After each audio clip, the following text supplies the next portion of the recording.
আসসালামু আলাইকুম। পাঠ্য পৃষ্ঠা ২৩২ এর নতুন একটা সমস্যার সমাধান নিয়ে তোমাদের সাথে আমি আছি আব্দুল মোমেন জুয়েল। আজকের পর্বে এই যে আমাদের সমীকরণগুলো আছে এগুলোকে আদর্শ রূপে প্রকাশ করব এবং আদর্শ রূপে প্রকাশ করার পরে কোন পার্ট দ্বারা কি বোঝাচ্ছে সেগুলোকে জাস্ট আমরা এক্সপ্রেস করব। তা আদর্শ রূপগুলো কেমন ছিল? যে আমরা কোন একটা সমীকরণকে যখন এরকম একটা থাকে 4x - y = 7 = 0, এই সমীকরণগুলোকে বিভিন্ন চেহারায় থাকতে পারে। এই সমীকরণটাকে আমরা লিখতে পারতাম এভাবে যে 4x - y = 7। এই সমীকরণটাকে এভাবে না লিখে আমি লিখতেই পারতাম যে 4x = y + 7। এই যে তিনটা আমাদের এলিমেন্ট আছে, একটা আমাদের x এর পার্ট, একটা y এর পার্ট, একটা আমাদের কনস্ট্যান্টের পার্ট, এই তিনটা পার্ট যে কোনো পাশে থাকতে পারে। বাট আমরা আদর্শ রূপে যখন প্রকাশ করি, এটাই যে আমাদের সরল সমীকরণের একমাত্র আদর্শ রূপ তা না, বাট এটাও একটা আদর্শ রূপ। যে আদর্শ রূপে আমরা কি করি, যে আমরা সবাইকে এক পাশে রাখি, রাইট সাইডকে 0 রাখি। সেক্ষেত্রে এক্স এর একটা পার্ট হবে, ওয়াই এর একটা পার্ট হবে, কনস্ট্যান্ট একটা পার্ট হবে। তো এক্স এর সাথে যে আছে তাকে আমরা বলি, এক্স এর সাথে যে আছে তাকে আমরা বলি এ, ওয়াই এর সাথে যে আছে তাকে আমরা বলি বি, আর যার সাথে কেউ থাকে না তাকে আমরা বলি সি। এটা হলো 0। তো এই যে আমাদের ফরম্যাটটা, এই ফরম্যাটটার সাথে কম্পেয়ার করতে বলছে। ওরা বলছে এখানে আমাদের দুইটা সমীকরণ দেওয়া আছে, সেই সমীকরণ দুইটাকে প্রচলিত যে সমীকরণের স্টাইল আছে যে এ এক্স বি ওয়াই সি, অর্থাৎ এক্স এর একটা পার্ট, ওয়াই এর একটা পার্ট, কনস্ট্যান্ট একটা পার্ট, সেই পার্ট আকারে প্রকাশ করতে হবে। তারপরে এখানে এ বি সি দ্বারা কি বোঝাচ্ছে সেগুলো আমাকে বোঝাতে হবে।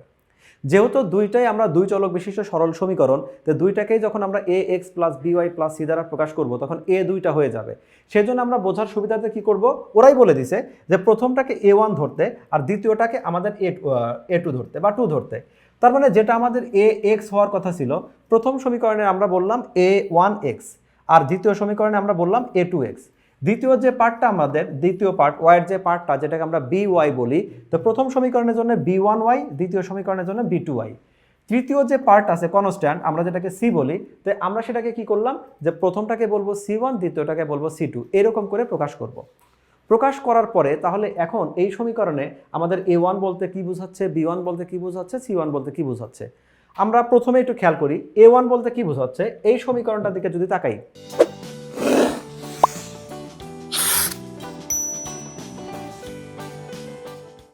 এক্স এর সাথে আছে +4, তাহলে এইটাই হলো আমাদের A1।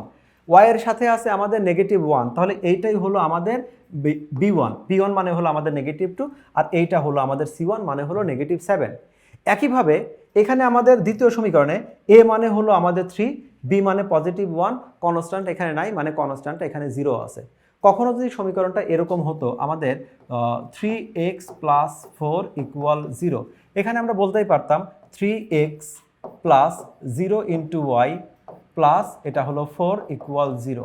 তার মানে এই সমীকরণটা দ্বারা কি বোঝাচ্ছে, এক্স এর ভ্যালুটা হলো 3, বি এর ভ্যালুটা হলো 0, আর কনস্ট্যান্টটা হলো আমাদের 4। এভাবেও আমরা এটাকে রিপ্রেজেন্ট করতে পারি। অর্থাৎ আমরা এক্স ওয়াই কনস্ট্যান্ট সহ সবাইকে একপাশে পাঠিয়ে দিব, রাইট সাইড 0 করব। এক্স এর যে সহগটা আছে তাকে বলবো এ, ওয়াই এর সহগটা বলবো বি, আর কনস্ট্যান্টকে বলবো আমরা সি। শুরুতে আমরা তাহলে সেটা শো করব যে প্রথম সমীকরণ যেটা হয়, আমাদের প্রথম সমীকরণটা এটা আছে যে আমাদের এক্স ওয়াই কনস্ট্যান্ট, তাদেরকে একপাশে করলাম। দ্বিতীয় সমীকরণে আমাদের এক্স আর ওয়াই ছিল, কনস্ট্যান্ট ছিল না। এই কনস্ট্যান্ট না থাকা জায়গায় এটাকে আমরা এখানে +0 দিয়ে লিখলাম। এটা না লিখলেও সমস্যা নাই, বাট লেখাটা ভালো যে আমাদের কনস্ট্যান্ট ছিল না জন্য ওটাকে আমরা 0 দ্বারা রিপ্রেজেন্ট করছি। তাহলে এই সমীকরণটাতে আমাদের দেখো প্রচলিত নিয়মে আমরা কি বলতাম, এটা হলো ax + by + c = 0। তো আমাকে যেহেতু বলেই দিয়েছে যে সমীকরণগুলোকে a1x + b1y + c1 এর সাথে কম্পেয়ার করতে হবে, কিছু কম্পেয়ার না করে আমাকে যদি সরাসরি বলতো a b c এর মানটা কি অথবা a1 b1 c এর মানটা কি, তাহলে আমরা এখান থেকে দেখেই বলতাম a মানে হলো আমাদের 4, b মানে হলো -1, আর c মানে হলো আমাদের -7। তো যেহেতু ম্যাথটাকে এরকম সূত্রের মতো করে, এই চেহারার মতো করে প্রকাশ করতে বলছে, তাহলে চেহারা মতো করে প্রকাশ করতে গেলে আমাদের প্রথম সমীকরণটা কি দাঁড়ায়, এটা দাঁড়ায় হলো 4, এটা হলো x। যেহেতু এখানে প্লাস ছিল, এখানে আমাদেরকে প্লাসই দিতে হবে, কিন্তু এখানে আছে -y, তাহলে এখানে লিখতে পারি -1 * y, আবার প্লাস দিতে হবে, কিন্তু এখানে আছে -7, তাহলে এখানে প্লাসের পরে -7 দিলাম, এইভাবে 0 দিয়ে দিলাম। অর্থাৎ এক্স এর পার্ট, ওয়াই এর পার্ট এবং কনস্ট্যান্টের পার্ট, এই দুইটার মাঝখানে আমাদের প্লাস সাইনটা রাখতে হবে। এই প্লাস সাইন রাখার মতো করে রিপ্রেজেন্ট করতে হবে, ওরা বলে দিয়েছে, এই জন্য আমরা রিপ্রেজেন্ট করলাম। এটা রিপ্রেজেন্ট করতে না বললে আমি সরাসরি এখান থেকে, এখানে যেমন দেখো সমীকরণগুলোকে কিভাবে কনভার্ট করেছে, যে এই যে সমীকরণগুলো কনভার্ট করলো, যে আমাদের এই সমীকরণটাকে এখানে নিয়ে আসলো, আর আমাদের পরের যার একটা সমীকরণ আছে এই সমীকরণকে এখানে নিয়ে আসলো। যদি ওই রকম চেহারার সাথে রিপ্রেজেন্ট না করতে বলতো আমি সরাসরি এখান থেকেই বলে দিতাম যে এ মানে 3, বি মানে এ মানে 4, বি মানে -1, সি মানে হলো -7। আর যেহেতু রিপ্রেজেন্ট করতে বলছে আমরা রিপ্রেজেন্ট করার পরে আমরা কম্পেয়ার করে বললাম যে এই সমীকরণগুলোকে আমরা তুলনা করে পাচ্ছি যে এইটা হলো আমাদের এ, এইটা হলো আমাদের বি, আর এইটা হলো আমাদের সি।